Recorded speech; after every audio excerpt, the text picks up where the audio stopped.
ویل چې علاق کور دی چې دا میکس جوړ کې کوند د دله زغونه نه دي چې نه روان دي کوند خدای پاک دار نه ورکو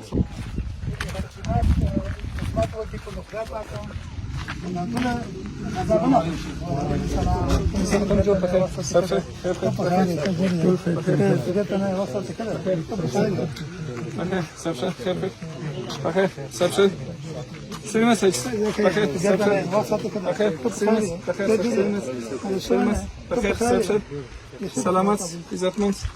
بخیر هلته خو مو د پاتې وزره موږ ورکړي بیا وویل چې ځینې مشرانو ته د مسجد خواته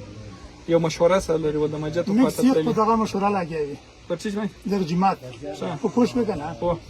میګ سو چې د جماعت کې چې میګ د کور وکی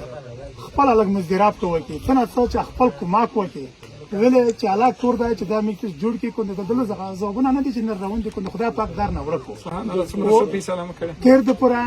میګ دومره مشکل زنه لرم چې اول د خدای کړ مو پر جوړ شي سبحان الله سبحان الله خدای په کېر کې مو تقریبا بیا بیا زرنه ولګ تر په دغه شوی دنه کې په دغه خوګه کې په دغه زنځله کې چې نن په مور راونه و نن سهار وشوي پرونه کوونه لده پتا که مو خپل بیا زرنه پای حالات د کور پر ما ټول کړی دي د خپل خلک نه چې جوړ یې تقریبا تر ولا کې تر به دوام ولري کنه میګ دا غوړي چې میکس په دغه جماعت کې حالات پورا څو مصرف راځي پر دې جماعت باندې څو مصرف راځي مصرف خو کوي مصرفونه خو ډیر دي تا ته خو پاتې شته بالکل چې سیمټ چې په دا جوړاوي دا په شل لکه روپۍ ولا کا جوړ شي او میګ داسې وایي چې مطلب دومره به د خاطر ته جوړ شي اوس یو ذکر وو چې ذکر کوو یو طاعت او عبادت پکې شروع سر باندې ویلور ده ور د مو اذان بنب کشي چې ځانو ته کوو چې زه اذان کوم کما دمونه هر شل لرکېږي دقیقاً هم داس پوښ وکنه زه اذان ته نشم ورنته زه په موجوده کې دومره کور غړم چې مو استاګب کوشي چې منځ کوو کما په اخر وخت به خدا خو مې راګوندا کوند خدا بل څه پرسیخ کو بودیب کوشي په خرته جوړ شي شابک سمونه پی د جماعت کې دا په خپل د جماعت کاری وو قرآن کاری وو دا شهید شو اولې بچای ده تو ته شو هاي بچای ده مو هغه ته وروشي کنه وړ کې جنته دا سبق شو په توځي کې دا د جان دا سبق زوی دا کنانه ټوله جوړ دي دا د سبق زوی د هولا نه جماعت دا د سبق زوی نه جماعت د المنځ زوی دا د المنځ زوی جواز شوی غره په خپل او پته مونږ پریږدي د زلزلې تکان دی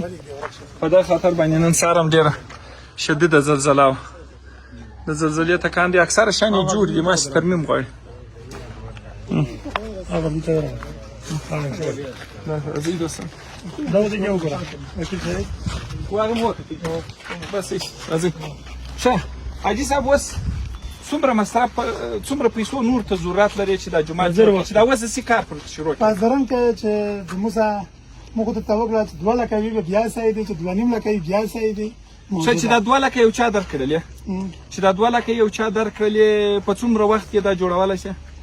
هغه په خدای طرفه خور و چې زه په خپل دغه غنه چې دومره مقام دا کوم دنځله خو نه روانې دي وو شو کنه خدای موږ دوه ته پریدي بنا نن سهار وشوه موږ په منځ باندې ولاړ یو کورونه ونه لده کنه زه خپل په دغه دا غوړم چې زرنه ضرب مو کړی و دا کور مزر سواله په څونه وخت کې کولای شي اوس ماته وعده راکې ها لنډول ته په سیمه کې دی وته یاره 2-3 میاشتې دوام راکلاس وعده ده دا ټول په مخ کې ټول په مخ راکې راسي مړ نه شمه وعده په 3 میاشتې کې جوړه ده خپل کول ان شاء الله څه ان شاء الله دا 1 لک دا 2 لک زادي زاته سیسو دا ورته کې دا ورته خرڅول کا مې په خپل په د خلک کې په د ګیان کې پښتنار سکراشه مې ستنه خلک کې کنه پښتنار سکراشه خو تو چې چا کومه کې نار سکړیو خدای دې عزتمن کو خدای دې عبادت کو خدای دې خرشول کو پاریند هغه اوله پنشر نه خدای کا سمي واخه ما خو استوا پولیس کې خو استوا کړی بل څه خو استوا ګیان تر ورسوله دا څومره کومه ده چې هر چا کومه کې نه کړی خدای دې عزت وکړو چې دې مې 3 میاشتې ګور د ټول مجتان سره موږ دغه سو 3 میاشتې ورسره راځم ابتتاب د لیته کو دوا کې دغه کړو پارشم زده په ټوپ وخلا چې مرګای په پټ نه کو زنځلن روان دي دا به نشله که زه پټه یا سزه خو جبه ده چې واده زبا چې وکم خپل کورونه غون پرګزما چې د خدای کړ تر مختص شوی ما سم واده ده ان شاء الله ها ان شاء الله کده مقصد یې روايه ما ان شاء الله او یې روايه ما بس خدای پاک دې وزن ډیر شایسته پیسې خدای پاک